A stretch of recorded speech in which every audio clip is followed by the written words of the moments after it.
Imagine तुम Ukraine के एक टाउन प्रिप्याट में रहते हो और तुम्हारा घर जो है वो अप्रोक्सीमेटली 3 किलोमीटर दूर है चर्नोबिल न्यूक्लियर पावर प्लांट से।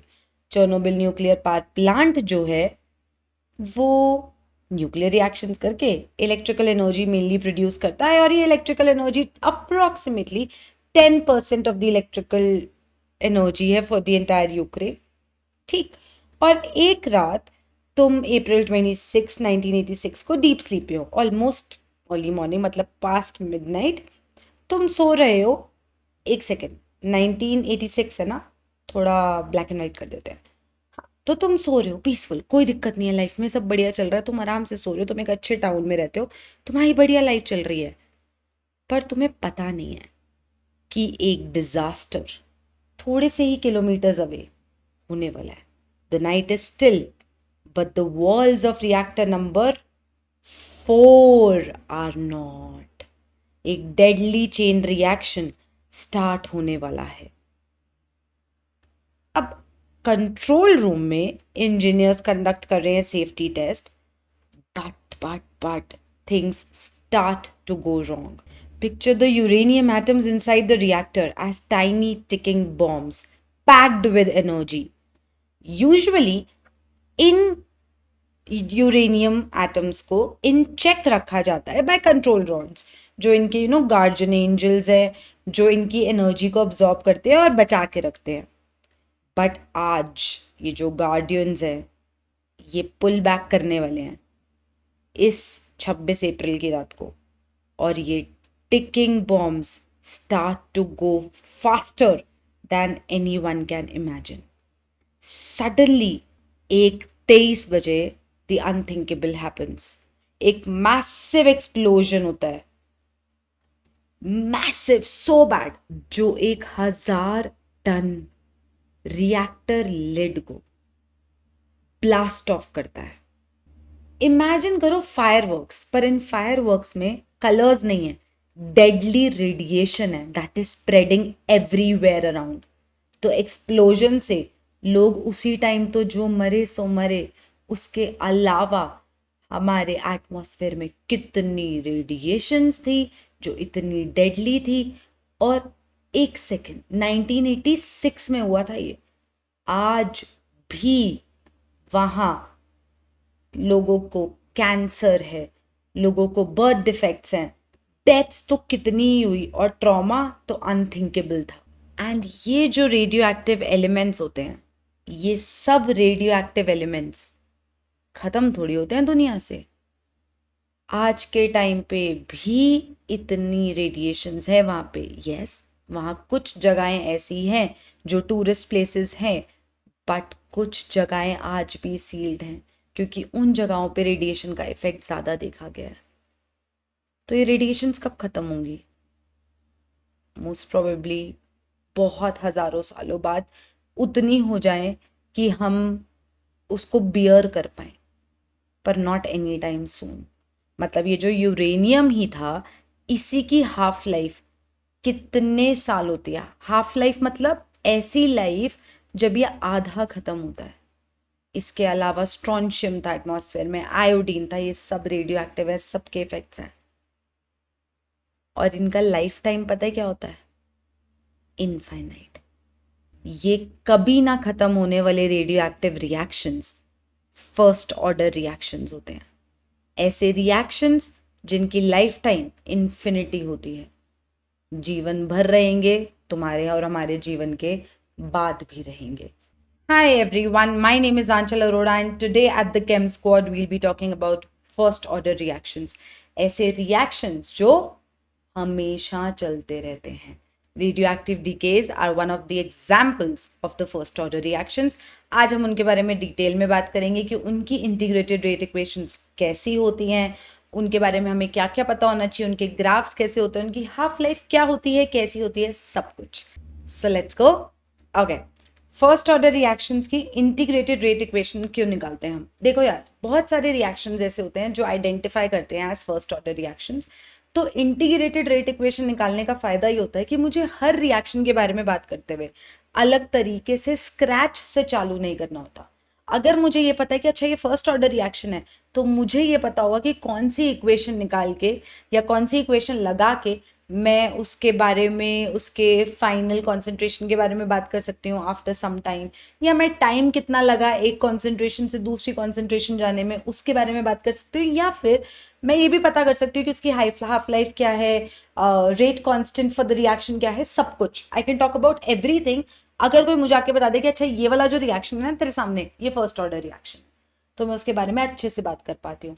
तो ऐसे इंटीग्रेटेड रेट इक्वेशन बनाई, ऐसी इक्वेशंस निकाली जो हर फर्स्ट ऑर्डर रिएक्शन के लिए एप्लीकेबल है, इंक्लूडिंग रेडियोएक्टिव डीकेस। तो देखो अब इसमें क्या होता है, मान लो मेरे पास एक रिएक्शन है ए से पी, मतलब A is the reactant, P is the product, कुल। अब मुझे जब इंटीग्रेटेड रेट इक्वेशन निकालनी है ना, तो मेरे को थ्योरेटिकल रेट और एक्सपेरिमेंटल रेट को इक्वेट करना है, क्योंकि वो मैं इजीली कर सकती हूँ। रेट तो रेट है, थ्योरेटिकल हो फर्स्ट ऑर्डर का या एक्सपेरिमेंटल हो, रेट तो रेट होता है भाई। तो थ्योरेटिकल रेट मैंने जो पढ़ा है, मुझे पता है वो कुछ डिफरेंशियल इक्वेशन होती है वेरिन रेट को दिया जाता है minus d a by D T, है ना, change in concentration of reactant divided by जो टाइम ड्यूरेशन है उसकी, और ये इंस्टेंटेनियस होता है इसलिए ये minus d a by D T की फॉर्म में होता है। एक्सपेरिमेंटल रेट कैसे निकालते हैं, रेट लॉ से, और रेट लॉ कहता है कि the rate of a first order reaction is equal to rate constant into the concentration of reactant raised to the power the order which is 1, है ना। ये सब हम रेट लॉ की बातें कर चुके हैं। तो हम यहाँ तक पहुंच गए, यहाँ पे 1 जो है वो ऑर्डर है और हमारे पास ये 2 इक्वेशंस आ गई, ठीक है। अब यहाँ पे ये जो कॉन्सेंट्रेशन वाली टर्म है इसको इस साइड पे आना चाहिए, मतलब अगर मैं दोनों इक्वेशंस को कॉन्सेंट्रेशन ऑफ ए से डिवाइड कर दूँ तो ऐसा हो जाएगा, और इस डी टी को उधर ले जाते हैं, तो minus d a by a is equal to k d t, या फिर मैं लिख सकती हूँ डी ए बाई ए की concentration is equal to minus k d t. Perfect. अब मेरे पास ये एक इक्वेशन आ गई, अब मैं इसको इंटीग्रेट करूँगी, इंटीग्रेटिंग बोथ साइड्स। और अगर मैं टाइम ड्यूरेशन की बात करूँ, तो टाइम जब बिल्कुल स्टार्ट हुआ है, इनिशिएट किया मैंने reaction, at the start of the reaction इसकी मेरे पास कुछ कॉन्सेंट्रेशन थी ए नॉट, ठीक है, initial concentration, I have just started the reaction, concentration थी ए नॉट, और मान लो टी सेकेंड्स के बाद, टी टाइम के बाद इसकी कॉन्सेंट्रेशन बची ए, ये क्या है, ये बची, ठीक। तो इसका मतलब अगर मैं इंटीग्रेट करूं दोनों साइड्स को, तो अगर ये टाइम 0 से टी जा रहा है तो कॉन्सेंट्रेशन ए नॉट से ए जाएगी। यहाँ तक कोई दिक्कत तकलीफ दुख परेशानी हो तो कमेंट सेक्शन में बता देना, वहीं पे सॉर्ट कर दूंगी, ठीक। आगे बात करते हैं। अब मैं अगर इंटीग्रेट करूं तो 1/a का integration natural log of a, और मेरे पास लिमिट्स क्या है, a नॉट से a is equal to minus बाहर आ गया, dt का इंटीग्रेशन t माइनस के टी हो गया, लिमिट्स 0 से t, ठीक है जी।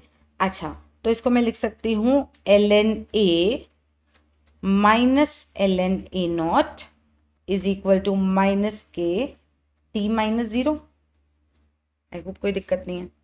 तो ln a minus ln a naught is equal to minus के टी लिख दूं, चलेगा? अरे लिख लो यार, कोई दिक्कत नहीं है। यहाँ तक पहुंच गए, परफेक्ट। इन दोनों मतलब natural log of a minus natural log of b क्या होता है, natural log of a by b, ठीक है। इस चीज को यूज करें, natural log of a upon a naught is equal to minus के टी, ठीक। तो अब यहाँ पे ln हटाने के लिए क्या करते हैं, e की पावर में हो जाता है एक्सपोनेंशियल, तो a upon a naught is equal to e to the power minus के टी हो जाएगा। a is equal to a not e to the power minus के T. Hold this thought, this is my integrated rate equation for a first order reaction. कोई भी reaction दे दे, उसकी अगर मुझे initial concentration पता है, मुझे टाइम पता है कितने रिएक्शन को हो चुका है, मुझे उसका रेट कांस्टेंट पता है, तो मैं उसकी फाइनल कॉन्सेंट्रेशन जो वो बचेगा आफ्टर टाइम टी वो निकाल सकती हूँ, ठीक। लेकिन मैम मैं इसको यूज़ कैसे करूँ न्यूमेरिकल्स में? आ रहे हैं न्यूमेरिकल्स पे भी, इंटीग्रेटेड रेट इक्वेशन आ गई है। न्यूमेरिकल के लिए क्या करना है, इस इक्वेशन पे फोकस करो। किस पे? इस पे फोकस करो। आओ इसके साथ अगला खेल खेलते हैं। ये जो इक्वेशन है, ठीक है जी, ध्यान से देखना, ln a minus ln a naught is equal to minus के टी है। बहुत बढ़िया। माइनस को अगर मैं ऐसे कर लूँ, minus ln a naught is equal to के टी। कुछ गलत किया क्या मैंने? I don't think so. ठीक है, माइनस माइनस ये प्लस हो गया, तो ln a naught minus ln a is equal to के टी। सही जा रहा है? बहुत बढ़िया। तो ln a naught by a is equal to के T. t is equal to 1 by k natural log of initial concentration of reactant upon final concentration of reactant. This equation, पर मैम मेरे को तो नेचुरल लॉग वाली values भी नहीं आती, अब मैं क्या करूं? कुछ नहीं, ये नेचुरल लॉग या log to the base e जो है, इसको हम लॉग टू द बेस 10 में कन्वर्ट कर सकते हैं। मतलब ln x जो होता है वो 2.303 log x होता है, बस वो डाल दो। तो t is equal to 1 by k, t is equal to 1 by k into 2.303 log of a naught by a। ये इक्वेशन यूज होगी न्यूमेरिकल्स में। कहने का मतलब इंटीग्रेटेड रेट इक्वेशन क्या है? Final concentration of reactant is equal to initial concentration e to the power minus के T, where k is what? Where k is the rate constant of the first order reaction, t is कितना time हो गया उस reaction को, a is the final concentration of reactant. मतलब reactant कितना बचा, और a naught is the initial concentration of reactant. ये इक्वेशन आई थी, ठीक है। ये काम आएगी अभी ग्राफ वाली गेम खेलने में, पर उससे ज्यादा इंपॉर्टेंट जो न्यूमेरिकल्स में काम आने वाली है, तो t is equal to 2.303 by k log of initial concentration of reactant upon final concentration of reactant, या फिर k is equal to 2.303 by t, है ना, k उधर t इधर। मतलब अगर मुझे टाइम निकालना है, रेट कांस्टेंट दिया तो ऐसे लिख लेना, रेट कांस्टेंट निकालना है, टाइम दिया तो ऐसे काम आ जाएगा। भाई तुम कंफ्यूज नहीं होने चाहिए कि हमें तो ये करवाया पर पढ़ा हमने ये, तो इसलिए दोनों इक्वेशंस लिख दी। और नेचुरल की टर्म्स में, नेचुरल लॉग की टर्म्स में 1 upon k ln a not upon a। ये इक्वेशंस आ गई। यहां तक कोई दिक्कत, तकलीफ, दुख, परेशानी? कमेंट सेक्शन तुम्हारे आंखों के सामने है, वहां पे लिख सकते हो। तो ठीक है जी, न्यूमेरिकल्स के लिए क्या काम की चीज है, क्या करना है, ये सब हमने बात कर ली। थोड़ा सा बात ग्राफ के बारे में करते हैं। मतलब a is equal to a not e to the power minus के टी, राइट। अगर मैं concentration of the reactant with respect to time plot करना चाहूं, तो ये एक्सपोनेंशियली इंक्रीजिंग कर्व होगा या डिक्रीजिंग कर्व होगा? टाइम की रिस्पेक्ट में ये माइनस साइन दिख रहा है, डिक्रीजिंग कर्व होगा, तो ये एक्सपोनेंशियली डिक्रीजिंग कर्व होगा, और ये ऑफ कोर्स कभी एक्स एक्सिस को टच नहीं करेगा। इतनी बात समझ गई? ठीक, ये ग्राफ समझ आया। अब थोड़ा सा सोचते हैं, अगर मैं फर्स्ट ऑर्डर रिएक्शन की बात करूं तो अपन लोगों को कैसे कैसे ग्राफ्स आने चाहिए, अगर कोई मुझसे आके बोले कि यार एक बात बता, फर्स्ट ऑर्डर रिएक्शन में कॉन्सेंट्रेशन वर्सेस टाइम ग्राफ कैसे प्लॉट करेंगे, तो मैं उसको बोलूंगी देख यार, कॉन्सेंट्रेशन वर्सेस टाइम बोला तूने, मतलब concentration of reactant versus T.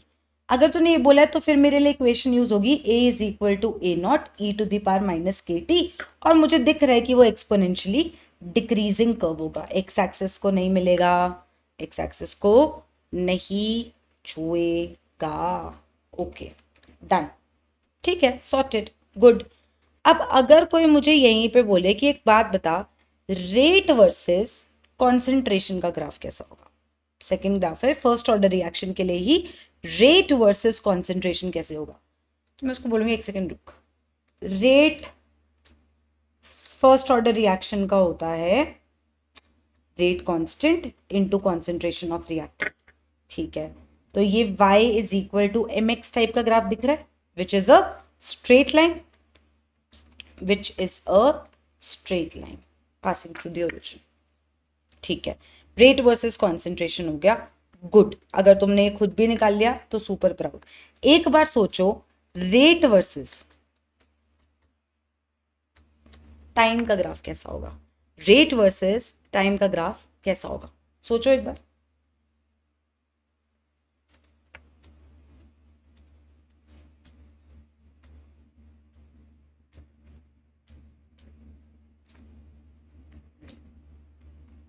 इनमें से कैसा होगा? अगर तुम्हारा दिल कह रहा है ये वाला, तो भी तुम्हारा दिल गलत कह रहा है।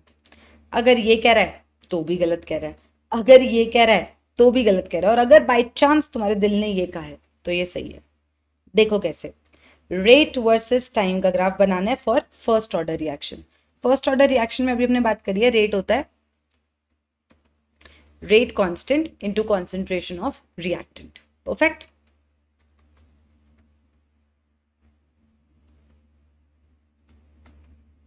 ये लिखूं तो कुछ गलती कर रही हूं क्या? आई don't think so. Exponentially decreasing दिख रहा है,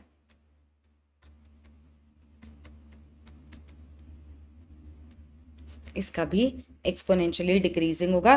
बस ये वाला पार्ट जो है ये के ए नॉट होगा, सिर्फ ए नॉट नहीं होगा। ठीक है, ये बात बहुत जरूरी है, क्योंकि रेट वर्सेस कॉन्सेंट्रेशन सबने रटा है फर्स्ट ऑर्डर के लिए, पर रेट वर्सेस टाइम रटना भूल जाते हो। और रटने की जरूरत भी नहीं है, सामने सामने इक्वेशन है। ठीक है जी, तो रेट वर्सेस कॉन्सेंट्रेशन हो गया, रेट वर्सेस टाइम हो गया। आगे चलते हैं नेक्स्ट ग्राफ के लिए। सुनो ध्यान से, 3 ग्राफ्स हो चुके हैं, चौथा graph, natural log of A versus t का ग्राफ। देखो इक्वेशन क्या है, एक सेकेंड, कैसे?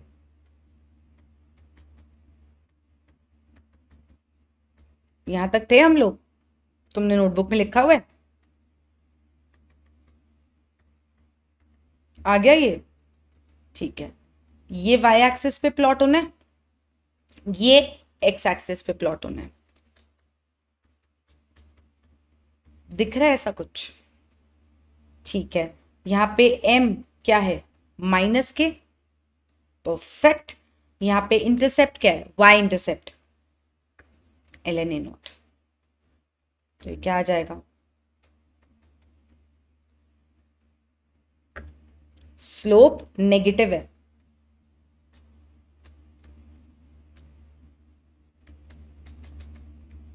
Perfect, we are not stopping here. Next, log a versus t का ग्राफ कैसा होगा, log a वर्सेस t का ग्राफ कैसा होगा? ध्यान से सोचना, नेचुरल लॉग नहीं है, log a वर्सेस t है। अपन को ये पता है? ठीक है, हम ये लिख सकते हैं, स्टेप बाय स्टेप चलेंगे, कोई गड़बड़ की गुंजाइश ही नहीं करनी। हाँ जी, 2.303 कॉमन ले सकते हैं।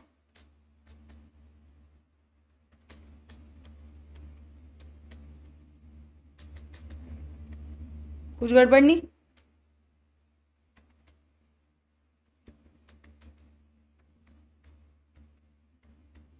कुछ गड़बड़ नहीं?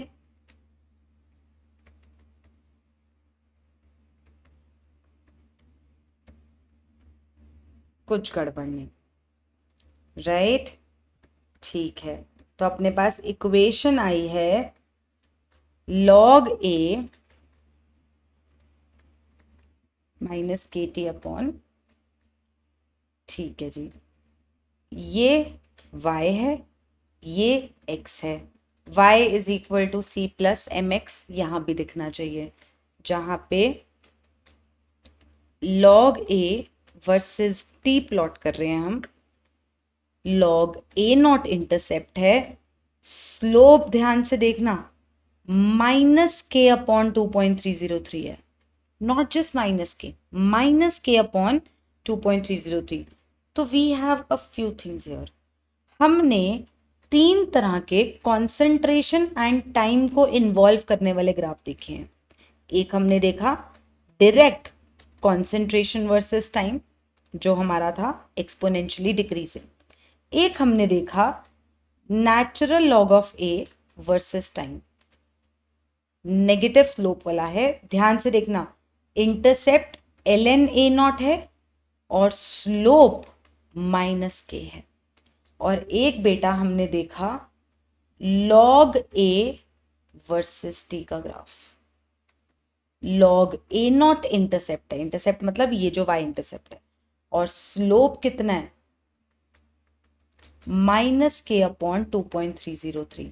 और मैं आपको बहुत इंपॉर्टेंट चीज बता रही हूं कि इनसे रिलेटेड न्यूमेरिकल क्वेश्चंस आते हैं। और इन न्यूमेरिकल क्वेश्चंस में, इन क्वेश्चंस में आपको क्या दिया होगा, इन क्वेश्चंस में आपको दिया होगा ग्राफ, और आपको बोलेंगे कि भाई एक काम कर, रेट कांस्टेंट बता दे।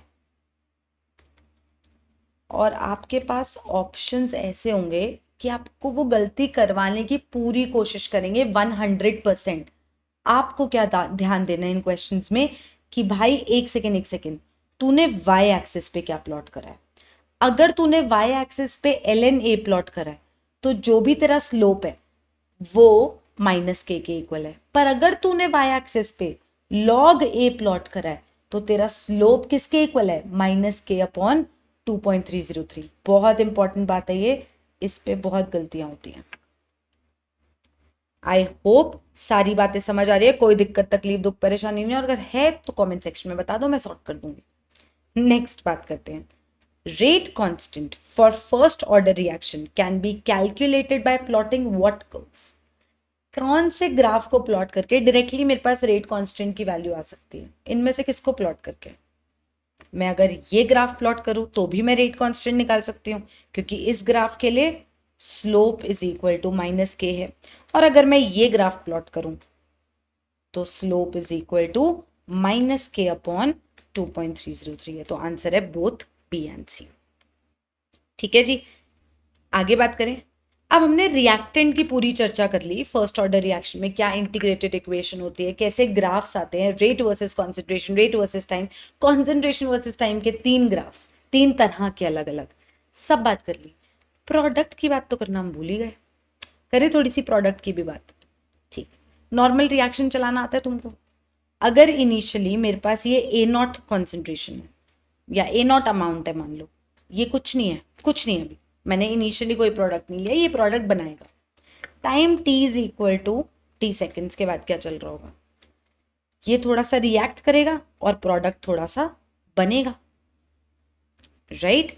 अब रिएक्टेंट मान लो x रिएक्ट किया, x रिएक्टेड है, तो a naught minus x is reactant left after t seconds। ये बहुत इंपॉर्टेंट बात है। a naught minus x is not the reactant used up, it is the reactant left after the reaction of t seconds जो भी था। ठीक है, x is the amount that has reacted, तो एक से एक बनता है तो x से x बनेगा, तो प्रोडक्ट आ गया अपने पास x। ठीक है, अब ये x के बला जो है इसको कैसे निकालें, ये नाटक कम थोड़ी है जीवन में, इसको भी तो निकालना है। हमें क्या पता x क्या है भाई, x की वैल्यू तो बता दो, पता चलती है x की value. a naught minus x is equal to a, that is the amount left. शुरू से यही बात कर रहे हैं, इसको a बोला है हमने। a naught minus x is equal to a naught E to the power minus के टी, a की वैल्यू।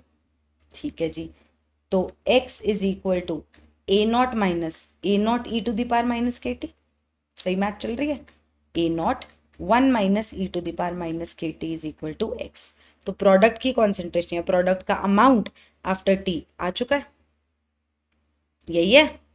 तो प्रोडक्ट वर्सेस टाइम अगर प्लॉट करना है तो प्रोडक्ट कितना है, A naught 1 minus E to the power minus के टी। तो अगर प्रोडक्ट वर्सेस टाइम प्लॉट करना है तो ये क्या होगा, एक्सपोनेंशियली इंक्रीजिंग या डिक्रीजिंग। यार वैसे तो एक बात बताओ, प्रोडक्ट बन रहा है ना रिएक्शन में, तो बन रहा है तो इंक्रीज ही होगा समय के साथ साथ, अभी तो बन रहा है, सही बात है। और ऊपर से ये जो माइनस देख के डिक्रीजिंग सोचोगे तो इसके बाहर भी तो माइनस है, टोटल इंक्रीजिंग हो जाएगा, तो प्रोडक्ट जो है वो बढ़ेगा समय के साथ साथ।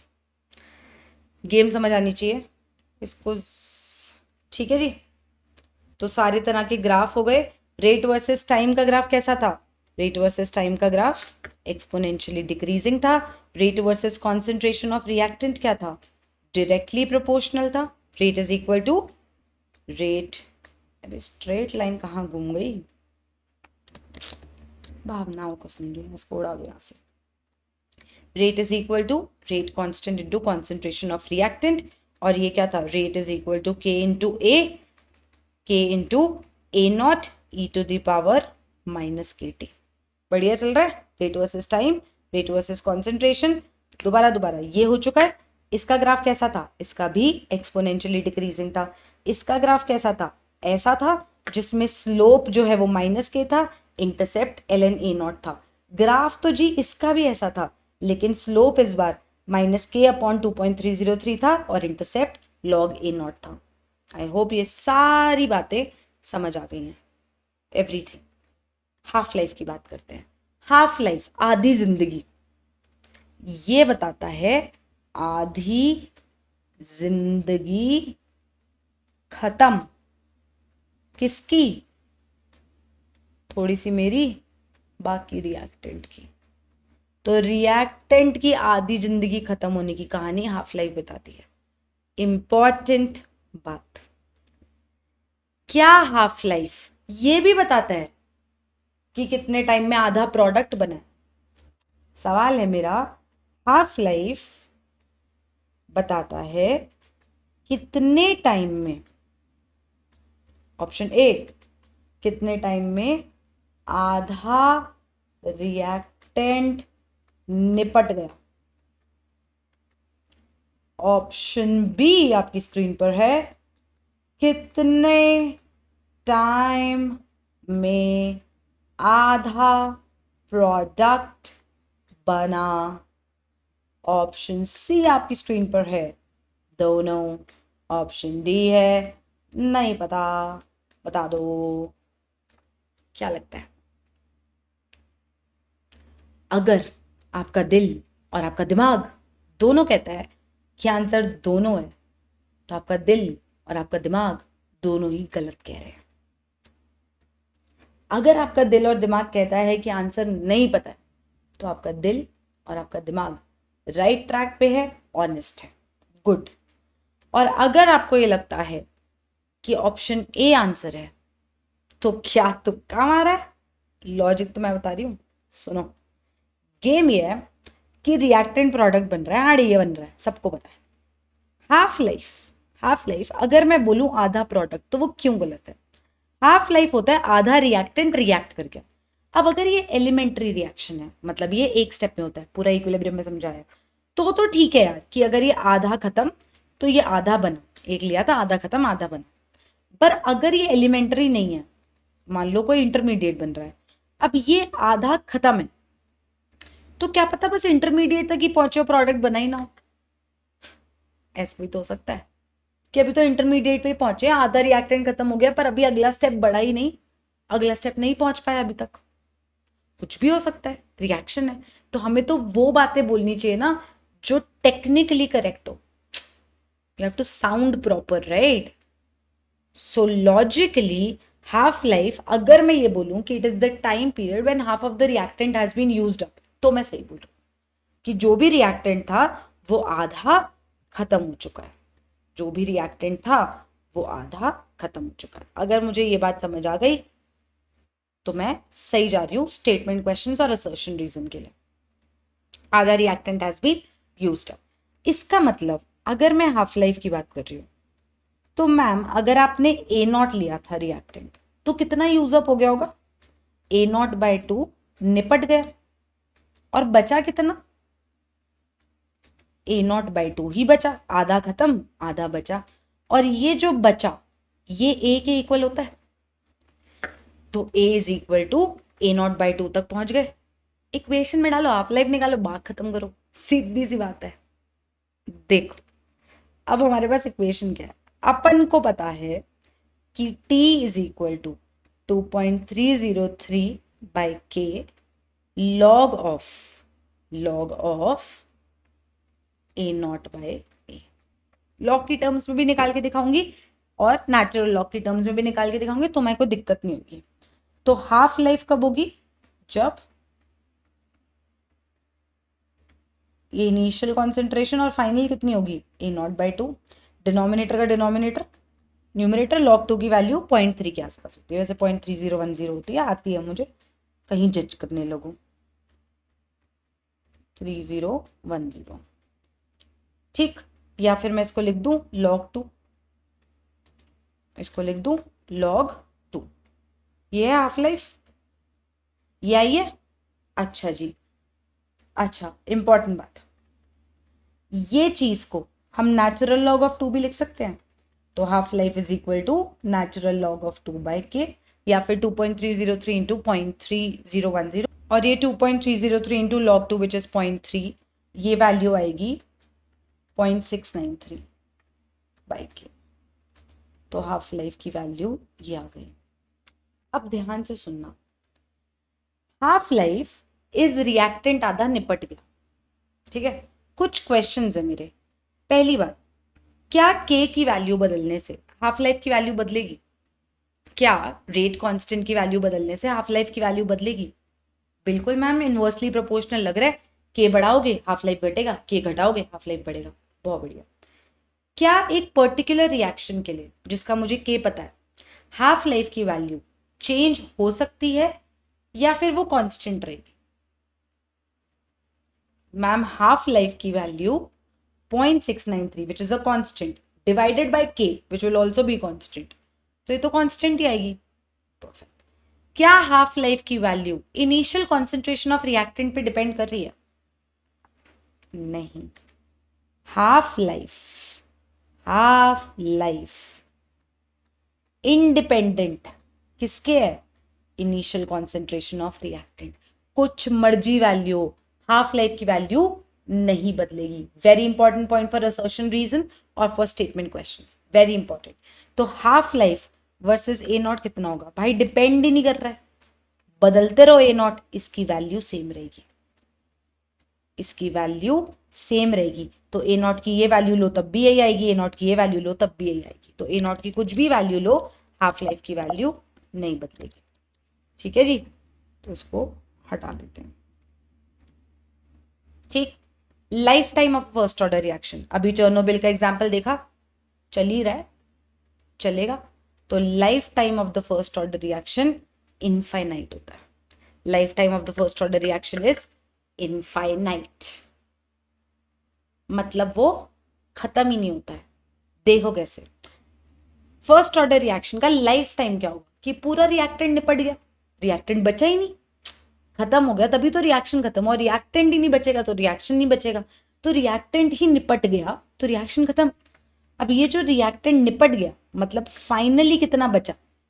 फाइनली जो बचा वो है अंडा, 0। फाइनली बचा 0, परफेक्ट।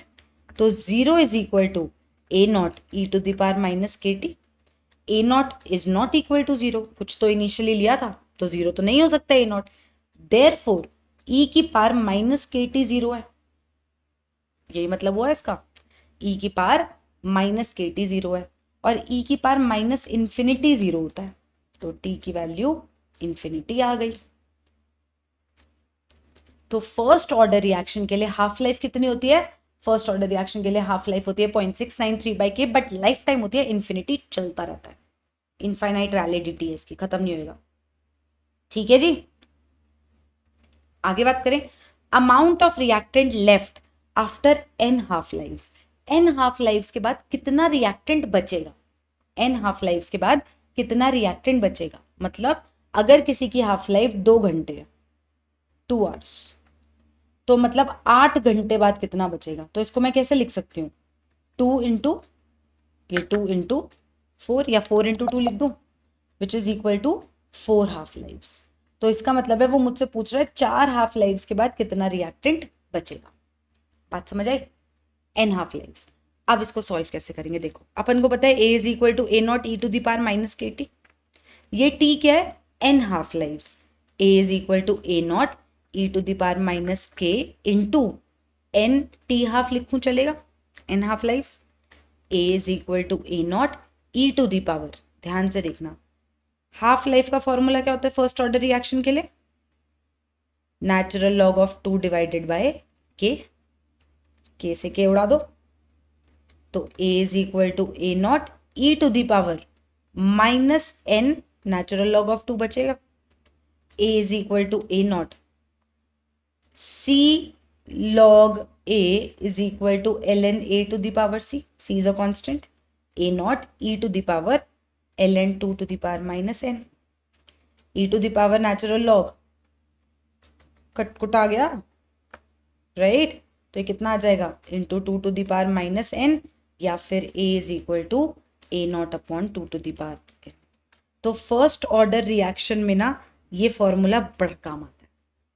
अगर वो तुम्हें एक क्वेश्चन दे जहाँ पे वो बोले कि ये फर्स्ट ऑर्डर रिएक्शन है, इसमें हाफ लाइफ जो है ना 2 घंटे है, ये बता 8 घंटे बाद कितना रिएक्टेंट बचेगा, 8 घंटे बाद कितना रिएक्टेंट बचेगा? तो मुझे पता है वो 4 हाफ लाइव्स है, तो मैं बोलूंगी चल तूने इनिशियली ए नॉट लिया था, कितना बचेगा? ए नॉट अपॉन क्या? 2 टू द पावर कितनी हाफ लाइव्स है? 4, तो ए नॉट अपॉन 16 बचेगा। और यूज कितना हो गया यार? अगर ए नॉट अपॉन 16 बचा तो यूज कितना हो गया? Initial minus A naught upon 16, 15 A naught upon 16 जो है ये बचा, 15 ए नॉट अपॉन 16 जो है वो बचा। तो फॉर्मूला ये बड़ा काम का है, A naught upon 2 to the power n, कितना अमाउंट बचा after n half lives. But ये सिर्फ फर्स्ट ऑर्डर में काम आ रहा है, फर्स्ट ऑर्डर की इक्वेशन ली ना, सिर्फ उसमें काम आ रहा है। Where do you think the amount of reactant decreases with time? Think about this question. मैंने ये कम्युनिटी में भी डाला था, मैं वहां पे क्वेश्चंस डालती रहती हूँ बाय द वे, और मैंने ये वाला भी डाला था, तो इसका आंसर क्या लगता है क्या होगा? Where do you think the amount of reactant decreases with time? First order, zero order, second order, या ऑल ऑफ दीज? इसका आंसर था ऑल ऑफ दीज। यार कोई भी रिएक्शन हो, चाहे जीरो ऑर्डर, चाहे फर्स्ट ऑर्डर, चाहे सेकेंड ऑर्डर, पर अगर रिएक्शन हो रहा है तो रिएक्टेंट तो यूज हो रहा है ना, और अगर रिएक्टेंट यूज हो रहा है तो रिएक्टेंट तो टाइम के साथ घटेगा क्योंकि वो यूज हो रहा है, ठीक है? इसलिए इसका आंसर ऑल ऑफ दीज था। क्वेश्चन ट्राई करिए फर्स्ट ऑर्डर पे, चले let's go.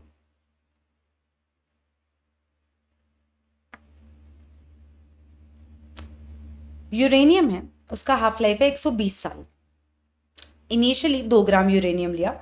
How much of uranium will be left after 840 years? How much of the uranium will be left after 840 years?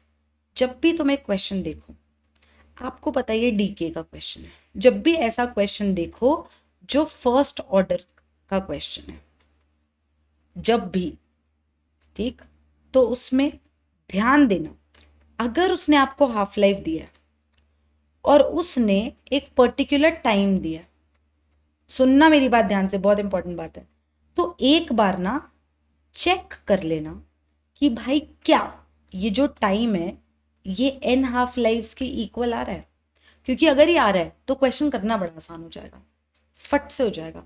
तो यहाँ पे देखो ये जो 840 है, क्या ये n इंटू 120 हो सकता है? बिल्कुल हो सकता है।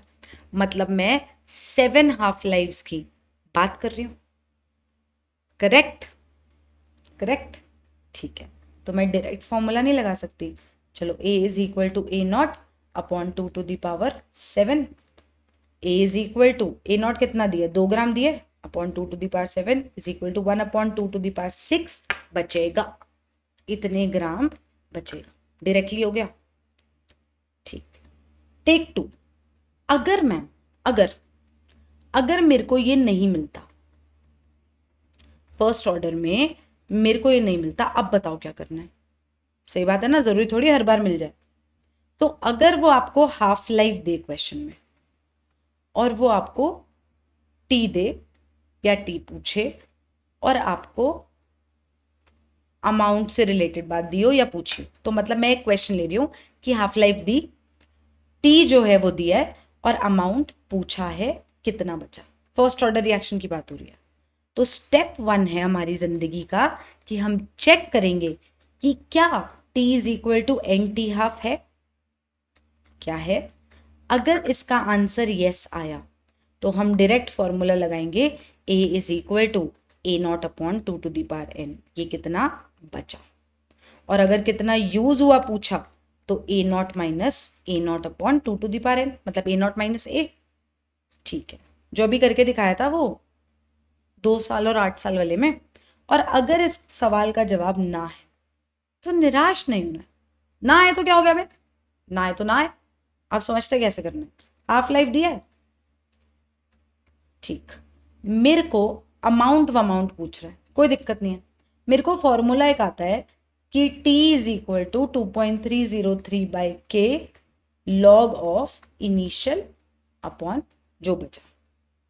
ठीक, हाफ लाइफ दिया तो मैं के निकाल सकती हूँ 0.693 बाय हाफ लाइफ। यार मेरे बच्चों, अगर हाफ लाइफ होता है 0.693 बाय के तो के क्या होगा 0.693 बाय हाफ लाइफ। ठीक है, ये स्टेप 1। स्टेप 2, इसको यूज करो। T is equal to 2.303 upon 0.693 by T half log of A naught by A. ध्यान से सुनना, बहुत काम की चीज है। ठीक है जी, अब ये वाली चीज इधर और ये डिवाइड हो जाएगी तो T into 0.693 by T half, और ये डिवाइड हो रही है तो 2.303 is equal to log of A not by A. पहुंच गए यहां तक। ये दिया ये दिया ये दिया होगा, ये आ जाएगा। एंटी लॉग की वैल्यू वो देगा पेपर में। तो अरे यार घबराना मत, सुनो क्या करना है। पता चले इसमें ऑर्डर गए, सुनो सुनो। तो ये क्या हो जाएगा 0.693 टी अपॉन 2.303 टी हाफ, इसका anti log is equal to A not by A होगा। ए नॉट देगा, ये वैल्यू दे देगा, ए पूछ लेगा, निकाल लोगे अब। ठीक, तो 2 तरीके हैं, या तो वो एन हाफ लाइफ के इक्वल होता है या तो नहीं होता है। होता है तो कौन सा फॉर्मूला यूज होगा, नहीं होता तो कौन सा यूज करके हम फिर भी निकाल सकते हैं, कोई रोने वाली बात नहीं है। ठीक ना, इंपॉर्टेंट, हाउ टू आइडेंटिफाई कि फर्स्ट ऑर्डर का क्वेश्चन है। मैं कैसे आइडेंटिफाई करूं कि ये फर्स्ट ऑर्डर का क्वेश्चन मुझे दिया। मेरे को क्वेश्चंस देगा वो, मेरे को आइडेंटिफाई करना है कि फर्स्ट ऑर्डर है। मेरे को कैसे पता चलेगा भाई, हाउ विल आई नो कि फर्स्ट ऑर्डर का क्वेश्चन है। सबसे पहले ध्यान देना, ग्राफ की जो बात करेगा, अगर ए वर्सेस टी का ग्राफ ऐसा एक्सपोनेंशियली डिक्रीजिंग है जो वो बात कर रहा है, l n A versus t का ऐसा है, लॉग ए वर्सेस टी का ऐसा है, तो मतलब फर्स्ट ऑर्डर की बात हो रही है। ग्राफ से पहचान लोगे ना, ग्राफ्स तो कर लिए इसके। दूसरा टाइप का सवाल, यूनिट ऑफ के, बड़ी इंपॉर्टेंट बात है। के का यूनिट क्या होता है, सेकेंड इनवर्स, या फिर लिख दूं time inverse for first order reaction. तो कभी कभी वो ऐसे लिखेगा कि फॉर दिस पर्टिकुलर रिएक्शन ब्ला ब्ला ब्ला ब्ला ब्ला, के की वैल्यू देगा और के का यूनिट चेक करके पता चलेगा कि वो फर्स्ट ऑर्डर की बात कर रहे हैं या जीरो ऑर्डर की। क्योंकि यार अपन को जब तक ऑर्डर नहीं पता होगा तो हम सॉल्व कैसे करेंगे। मुझे क्या पता कौन सी इक्वेशन लगानी है, मेरे को सारी इक्वेशन आती है, लगानी कौन सी है भाई, वो पता चलेगा के का यूनिट देख के। बात समझ आई। या फिर आपको कुछ ना कुछ ऐसा दिख जाएगा कि half life is independent of initial concentration, दिख जाएगा आपको वो वहां पे। ठीक, तो वहां से भी एक हिंट आ जाता है। दूसरा, reaction continuous for ever, sorry चौथा है रिएक्शन कॉन्टिन्यूस फॉर एवर, मतलब लाइफ टाइम इसकी इनफाइनाइट है। तो ऐसी कुछ ना कुछ स्टेटमेंट आपको दिख जाएगी कि आपको पता चल जाएगा कि फर्स्ट ऑर्डर का क्वेश्चन है, तो आप उसके अकॉर्डिंग उसका फॉर्मूला लगा दोगे। ठीक है, इतनी बात समझ आई। तो अगर ये पूरा concept of first order reaction, all the equations, all the graphs, all the Q Y काइकोस, ऑल द रिलेशंस अगर आपको समझ आया है तो प्लीज कमेंट सेक्शन में बताना कि हाँ भाई ये बात चमक गई, ठीक है परफेक्ट, आगे चलते हैं। ठीक है, प्लीज आपको ये बताना है, क्योंकि आप ये बताओगे तो मैं कल अगली वीडियो अपलोड करूंगी where in I would start with the questions of first order, कुछ क्वेश्चंस करेंगे साथ में, और फिर first order reaction dealing with pressure and volume, उससे रिलेटेड क्वेश्चंस की बात करेंगे and tips and tricks included होंगी, आई प्रॉमिस। ठीक है, तो प्लीज इस वीडियो को लाइक कीजिएगा, कमेंट सेक्शन में बताइएगा कैसा चल रहा है, ये सीरीज समझ आ रही है कि नहीं, और इक्विलिब्रियम वाली सीरीज भी कैसी लगी, और कोई सीरीज भी चाहिए कि ये पर्टिकुलर चैप्टर ऐसे पढ़ा दो ना प्लीज प्लीज प्लीज, तो मैं वैसे भी पढ़ा दूंगी। 3 प्लीज तो बोल दोगे ना, ठीक है। और सब्सक्राइब कर देना यार चैनल को अगर नहीं किया, और अगर कर दिया तो करवा देना यार औरों से प्लीज यार, कुछ तो करो, इतने दोस्त है तुम्हारे, तुमसे इतना काम नहीं हो रहा है, जाओ करो। I see you in the next video, bye.